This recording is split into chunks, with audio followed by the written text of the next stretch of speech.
The stake hit the Persian rug with a wet thud, and I knew then I would destroy her. My name is Vanessa Monroe. For 28 years, I believed love meant endurance, family meant sacrifice, and a good daughter swallowed every bitter pill her mother served. I was wrong. Boston's Beacon Hill in October is imposing gas lamps flickering against historic brownstones where I grew up. From outside, our federal-style home was old-money elegance. Inside, we were rotting. My mother, Eleanor, wore widowhood like a crown. My father's heart attack when I was 16 left her with a fortune, properties, and 2 children she valued differently. Ethan was her golden boy. I was something else too, much like my father in ways that displeased her, not enough in ways that might have earned respect.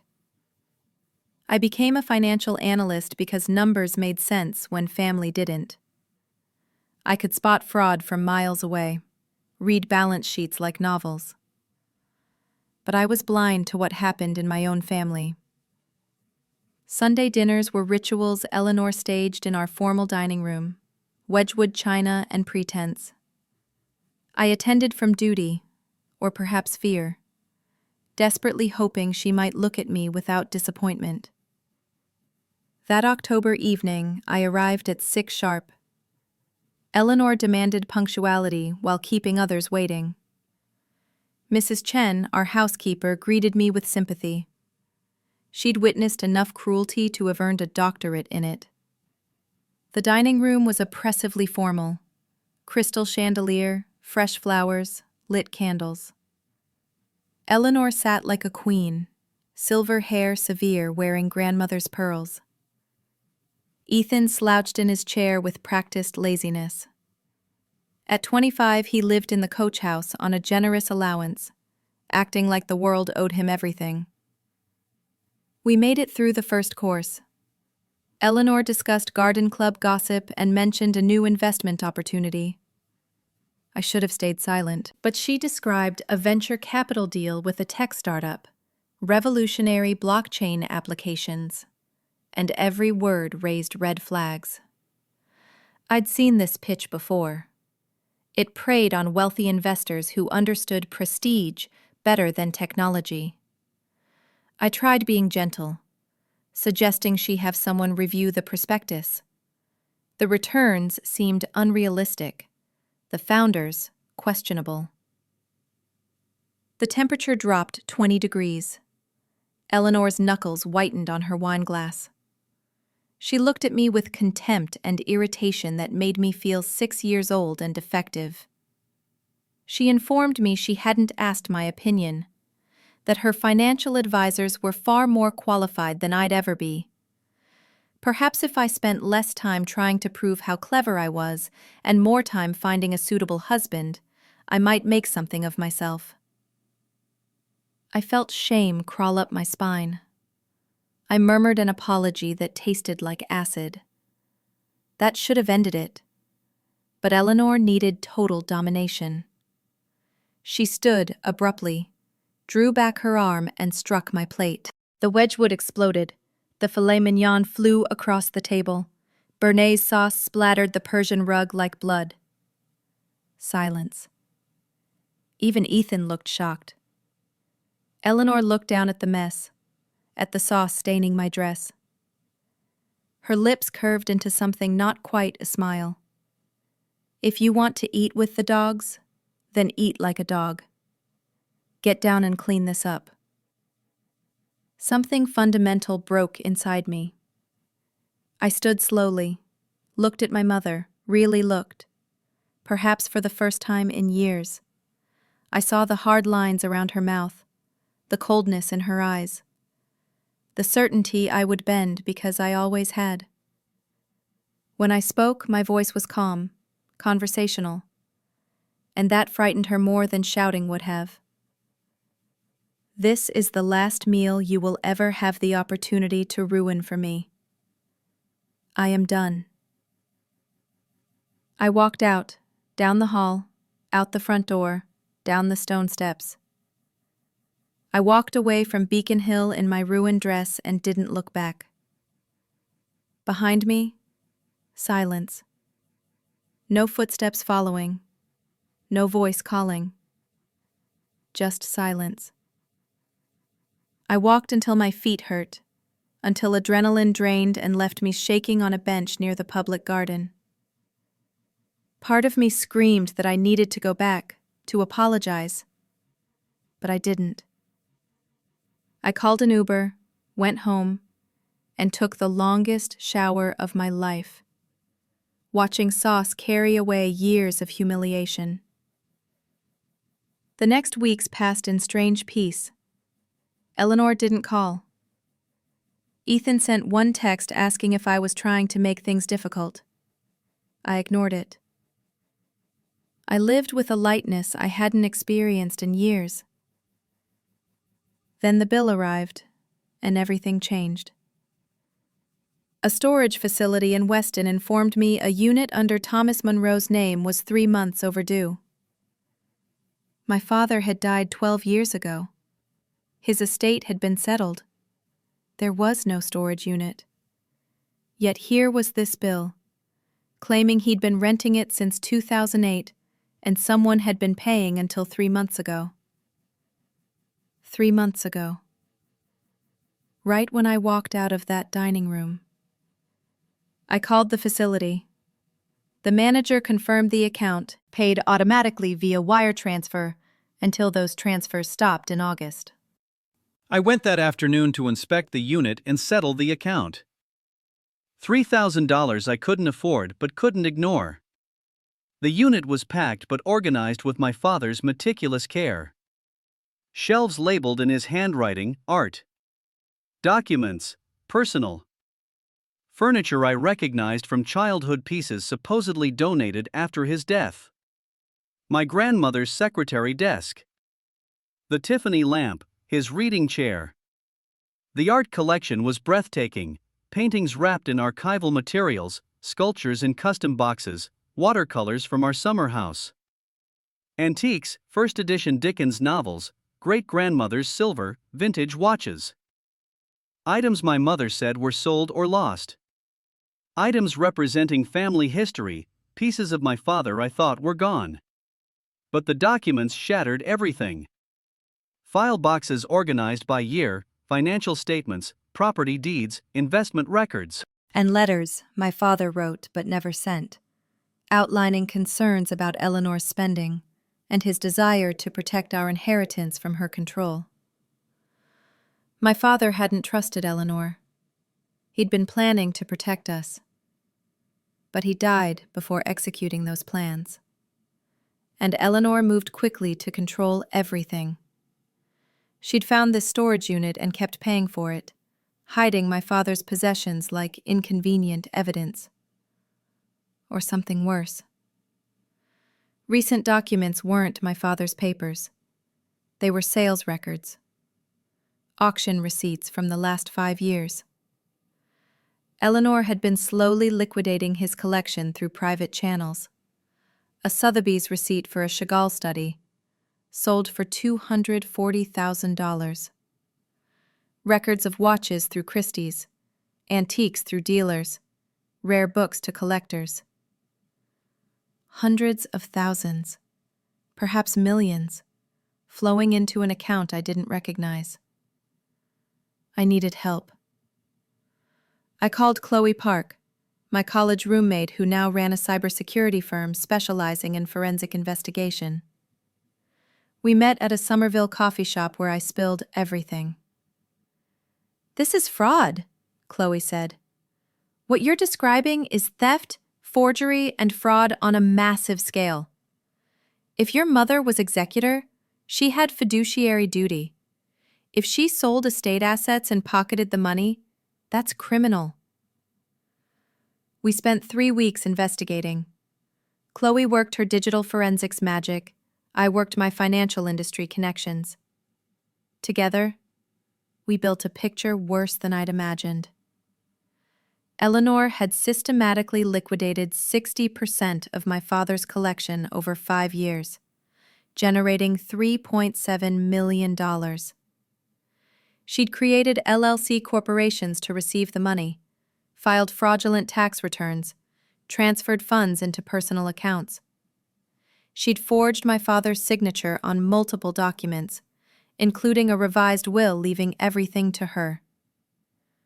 The most damning evidence came from archived emails, a conversation with her lawyer 18 months ago about liquidating the Monroe collection. She'd written without irony that she was simply liquidating assets from a dead man who had no use for them, that she intended to enjoy the life she deserved after years of playing dutiful wife. I read that message 3 times, feeling something crystallize into diamond hardness. This wasn't just greed. This was contempt. She'd stolen our father's legacy and never lost sleep over it. The question was what to do. The opportunity presented itself perfectly. The annual Vance Foundation Charity Gala on November 15th, the social event where Eleanor played gracious philanthropist honoring my father's legacy. This year would be different. I reached out to Dr. Catherine Walsh, the Foundation's board president. I explained I wanted to speak at the gala as Thomas Monroe's daughter. She was delighted, asked if I'd cleared it with my mother. I smiled and said I wanted it to be a surprise. 2 weeks of meticulous preparation. Chloe helped compile evidence into a clear, damning presentation. High-resolution images of auction records, forged signatures, bank statements, audio recordings of conversations. We prepared backups stored in multiple locations. I also reached out to Ethan. I showed him documents, watched his face process the information. For a moment, I thought I saw shock, but it passed quickly. "You're taking this out of context," he said. "Mom explained this months ago. It's estate management, tax optimization. You're just jealous." I stood and left without another word. Ethan knew, or suspected, and chose to go along because it benefited him. That new Tesla, expensive watch, comfortable lifestyle, all funded by systematic theft of our father's legacy. The night of the gala arrived with crystalline November clarity. I dressed carefully in a black dress my father once said made me look like young Katharine Hepburn, paired with grandmother's pearls and my father's gold watch from the storage unit. Bates Hall was spectacular. The city's elite filled the space. Eleanor held court near the entrance, resplendent in emerald silk. She saw me arrive and her expression froze before smoothing into careful politeness. I confirmed with Dr. Walsh I'd speak right after dinner, before Eleanor's traditional closing remarks. Perfect. Dinner was served. I barely tasted it. Dr. Walsh took the stage, spoke about the Foundation's achievements, then announced that Thomas Monroe's daughter would share thoughts about her father's legacy. The applause was warm as I reached the stage. I saw Eleanor's confusion turn to concern. She hadn't known I'd be speaking. I began with expected remarks, thanked everyone, talked about what education meant to my father, his integrity and generosity. Then I shifted tone. My father believed in integrity. He believed that how we handle what's entrusted to us defines our character. He believed true generosity comes from the heart, not from what we steal from the dead. The murmur was audible. I clicked the remote. The screen lit up with a storage unit photograph. I explained what it was, how I'd discovered it, what I'd found. I showed images of items supposedly sold or donated. Then came auction records. Sotheby's, Christie's, private dealers. Millions of dollars worth of art and antiques liquidated. And where did the money go? Not to the Foundation, not to charity. Bank statements filled the screen. Transfers into Eleanor Vance's personal accounts. $3.7 million over 5 years. But perhaps you're thinking this was legitimate estate management. Let me show you something else. The forged will appeared side by side with the original. I highlighted the convenient changes giving Eleanor total control. And just in case there's any doubt about intent, the audio played crystal clear, Eleanor's voice discussing the sales, dismissing concerns about beneficiaries, stating she was liquidating assets from a dead man so she could enjoy the life she deserved. Silence. True generosity comes from the heart, not from what we steal from those who trusted us. My father built this foundation to lift others up. He'd be heartbroken to know the woman he married spent years systematically stealing the legacy meant for his children, while presenting herself as devoted guardian of his memory. I looked directly at Eleanor. She was frozen, face white as marble, clutching the table. Around her, whispers erupted like wildfire. I've submitted this evidence to the district attorney's office. The civil courts will handle asset recovery. But I wanted you to know the truth tonight, here, in the place my father loved. You have a right to know who you've been applauding. I walked off the stage through erupting chaos. Outside, November air hit me like a slap. I stood on the library steps, looking at Copley Square lights, and felt something release that I'd held tight for 12 years. I was done being that person, done accepting the unacceptable. The scandal broke like a dam bursting. By morning, it was on every news site. Prominent Beacon Hill widow accused of massive estate fraud.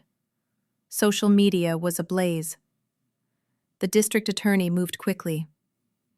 They'd been investigating financial crimes in the art world, and my evidence gift-wrapped a major case. They executed search warrants, froze Eleanor's assets. She went from society maven to criminal suspect in 72 hours. Her friends vanished. The women who attended her dinners couldn't return calls. Charities removed her name from websites. In Boston society, crime is forgivable if discreet. Public humiliation is not. Ethan tried distancing himself, claiming he'd been deceived. But investigators traced transferred funds to accounts he controlled. His complicity was clear. Faced with protecting his mother or himself, he chose himself. He accepted an immunity deal for testimony, confirming Eleanor knew exactly what she was doing. Had joked about forging a dead man's signature. The legal process ground forward. Eleanor's lawyer tried negotiating a plea deal. Prosecutors weren't interested. This was too high profile, too clear-cut. 3 months after that November night, Eleanor pled guilty to multiple counts of fraud, forgery, and theft. The sentencing guidelines suggested 5 to 7 years. The day of her sentencing, I sat in the courtroom. Eleanor looked smaller, diminished in her conservative suit. The prosecutor presented the case efficiently. Eleanor's lawyer argued for leniency, a widow who made poor choices under stress. It was a difficult argument given the millions spent on luxury, the recordings of her contempt. Eleanor apologized, said grief and fear led her astray. It was a performance, skillfully delivered, but I saw through it. She wasn't sorry for what she'd done. She was sorry she'd been caught. The judge delivered sentence: 7 years in state prison, suspended after 4 years with good behavior. 5 years supervised probation. Full restitution plus interest. 500 hours community service. Permanent prohibition on serving as fiduciary. Eleanor swayed but steadied herself. She'd begin serving immediately at MCI Framingham. No more Beacon Hill brownstone, no more charity galas, just a prison cell, and the knowledge that everyone knew the truth. I watched her go and felt nothing. No triumph, no satisfaction, just profound exhaustion.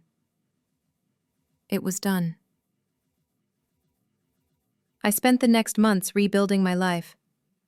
I returned to work, but my heart wasn't in it. My therapist, Dr. Sarah Chen, helped me process what she called the grief of necessary loss. I was mourning the mother I wished Eleanor could be, the brother I hoped Ethan might become, the childhood I should have had. I made new friends carefully, joined a book club, took up rowing, started volunteering at a nonprofit providing financial literacy education. I began thinking about a career change, maybe graduate school in nonprofit management. Dr. Walsh asked if I'd join the foundation board. I attended my first meeting in August and enjoyed it.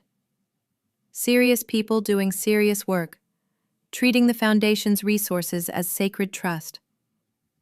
One board member, James, an MIT economics professor, asked me to coffee. We talked for 3 hours, ranging into philosophy and ethics and family obligation. He'd experienced his own family estrangement. We started meeting regularly. By October again, 1 year after the storage unit bill arrived, I was living a life I barely recognized. I had work I cared about, real friendships, purpose from within rather than from seeking approval. I'd learned to say no without apologizing, to set boundaries without guilt. The estate settlement finalized that month. After fees, restitution, taxes, there was roughly $800,000 split between Ethan and me. The judge ordered supervised trusts with strict controls. Ethan used his first distribution for a Seaport condo, finding entry-level work at a financial firm. We exchanged emails about the estate, nothing personal. He hadn't apologized. I hadn't forgiven him. I paid off student loans and donated substantially to the foundation. The rest went into conservative investments. I didn't need luxury. I just needed security and freedom to build the life I wanted. Eleanor was 18 months into her sentence, working in the prison library, staying out of trouble, but showing no interest in therapy or self-examination. She was serving her time and waiting for it to end. I didn't visit. Part of me mourned the mother she could have been, but I'd learned to separate grief for that imaginary mother from any obligation to the real woman.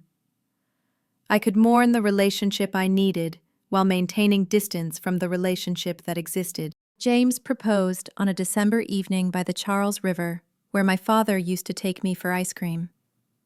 Simple, quiet, just us, and a question about building a future together. I said yes without hesitation.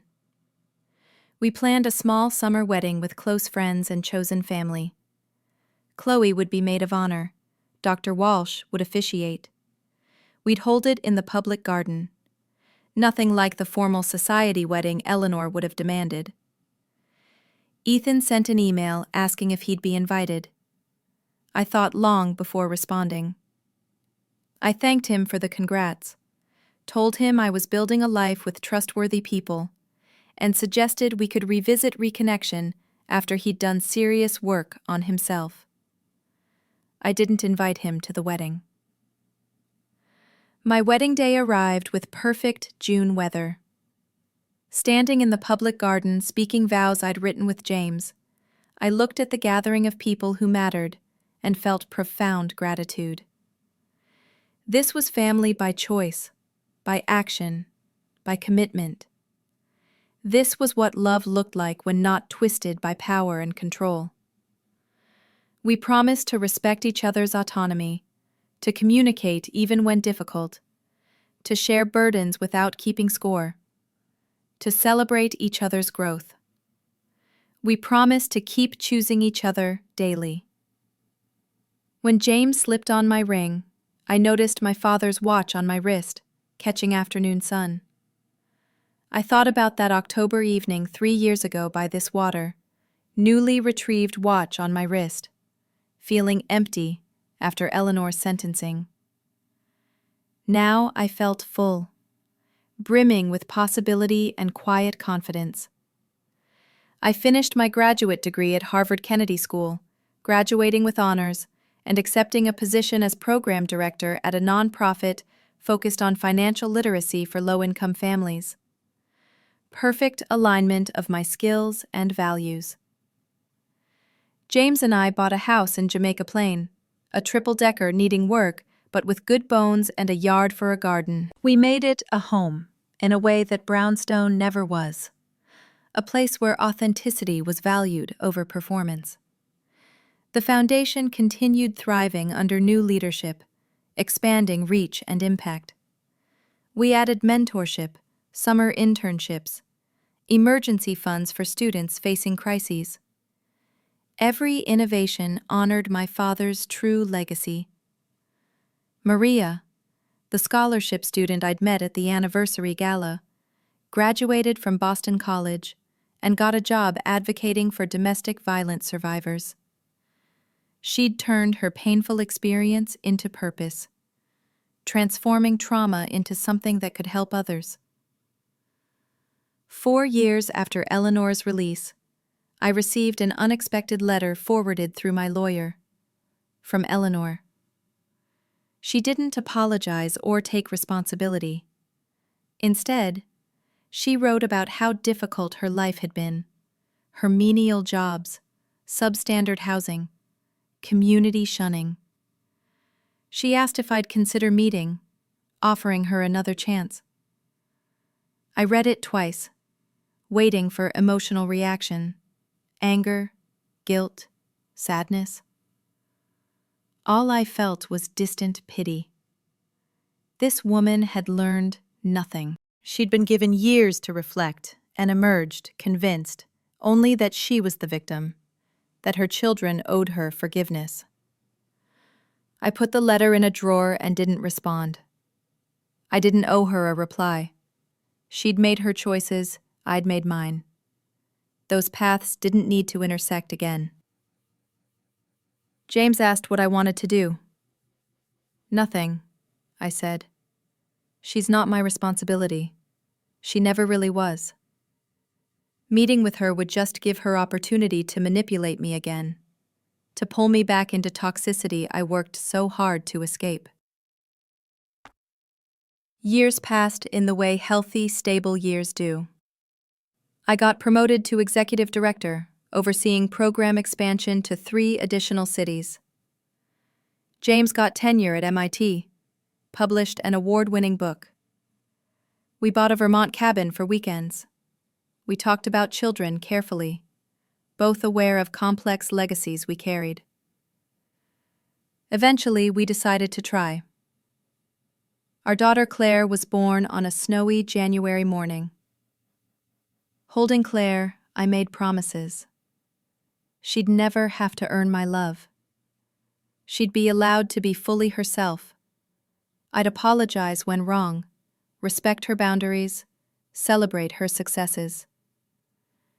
She'd grow up knowing she was enough, exactly as she was.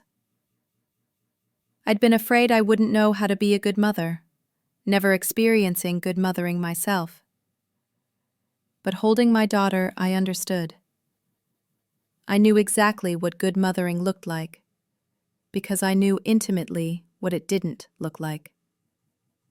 I had a perfect map of every wrong turn to avoid.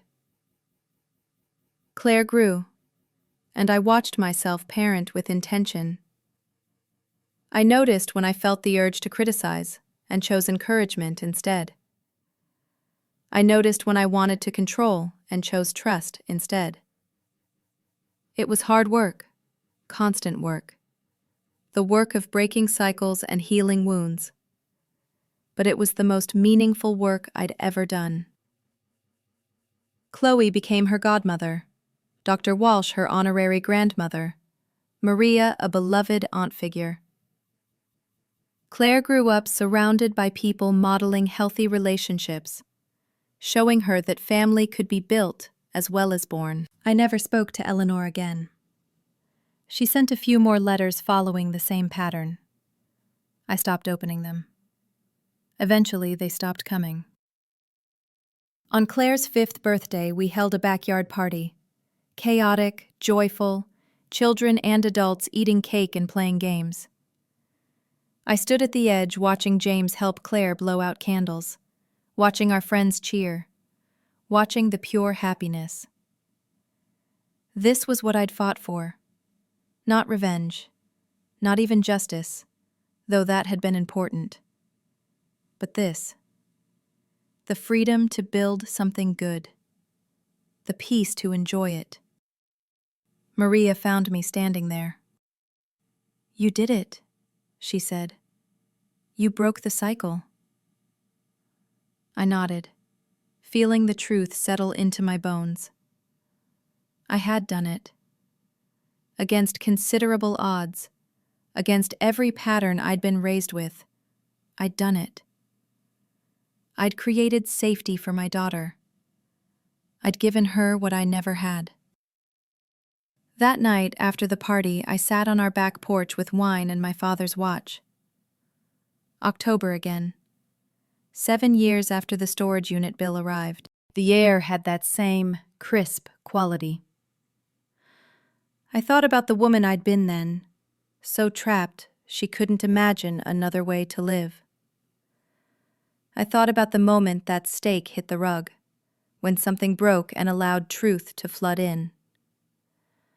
I thought about Eleanor, wherever she was, still unable to understand what she'd lost. Not the money or status. What she'd lost was connection, relationship, the chance to know her daughter and grandchild. She'd traded all that for hollow satisfaction of control and temporary pleasure of stolen wealth. But I understood. Some prices are too high, no matter what you get in return. Dignity matters more than peace. Truth matters more than comfort. Freedom matters more than belonging to people who don't truly see you. Sometimes the only way to save yourself is to walk away, and trust you'll find solid ground eventually. The watch ticked steadily, marking time that had turned wounds into scars, and scars into stories, and stories into wisdom. I'd paid dearly for that wisdom, paid with family and innocence and years of peace. But I'd make the same choices again. I'd walk out of that dining room 1,000 times. I'd stand on that stage 1,000 times. I'd choose myself every single time. Inside, James was reading Claire a bedtime story, their voices soft through the window. In Vermont, our cabin waited. In the city, my office held meaningful work. In my phone were messages from people who made up my chosen life. This was my empire, built not on stolen wealth or social position or approval, but on authenticity and purpose, and relationships that could withstand truth. It was smaller than the life Eleanor tried to give me, measured in square footage and net worth, but infinitely richer, measured in ways that actually counted. The watch ticked on. Time passed.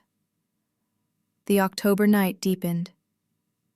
And I sat there in the life I'd chosen, the life I'd fought for, the life that was truly mine, and felt something I'd never quite experienced in that Beacon Hill brownstone. I felt at home. Not in the house or city, but in myself, in my own skin, in my own story, in the knowledge that I'd faced the worst parts of my history and used them to become someone better, stronger, capable of breaking cycles and building safety, and offering the next generation what I'd been denied. The stake had hit the rug 7 years ago, and in that violent moment, something essential shattered. The perfect daughter, the compliant victim. She died that night, and someone new was born. Someone who knew her own worth. Someone who couldn't be bought or manipulated or shamed into silence. That person had destroyed Eleanor's house of cards. That person had stood before Boston's elite and told the truth. That person had weathered the storm and rebuilt from rubble. That person had learned to love and be loved in healthy ways. That person had become a mother who knew how to give what she'd never received. That person was me. Fully, finally, irrevocably me. As I sat there in the October night, my father's watch marking time, my daughter safe in her bed, my partner reading her stories, I realized this wasn't the ending I'd expected when I walked out of that dining room. It was so much better. Justice had been served. Eleanor had faced consequences. Truth had been told. But those were just the framework that allowed real transformation. The real victory wasn't her downfall. It was my rising. Not revenge, not even closure. The real victory was peace. The real victory was freedom. The real victory was sitting on my porch in my home with my family, feeling gratitude for the long, strange road that brought me here. The real victory was knowing I'd never again mistake endurance for love, compliance for virtue, silence for strength. I'd learned to speak. I'd learned to walk away. I'd learned to build. And in doing so, I'd given myself the gift no one else could give. The gift Eleanor tried to steal and my father wanted to provide but died before he could. I'd given myself a life worth living, a life of my own choosing, a life that belonged to me alone. The watch ticked on into the night. I sat watching stars emerge above my imperfect, beautiful, hard-won life. And I was content. This was enough. I was enough. It had always been enough. I just hadn't known it until I finally found the courage to believe it.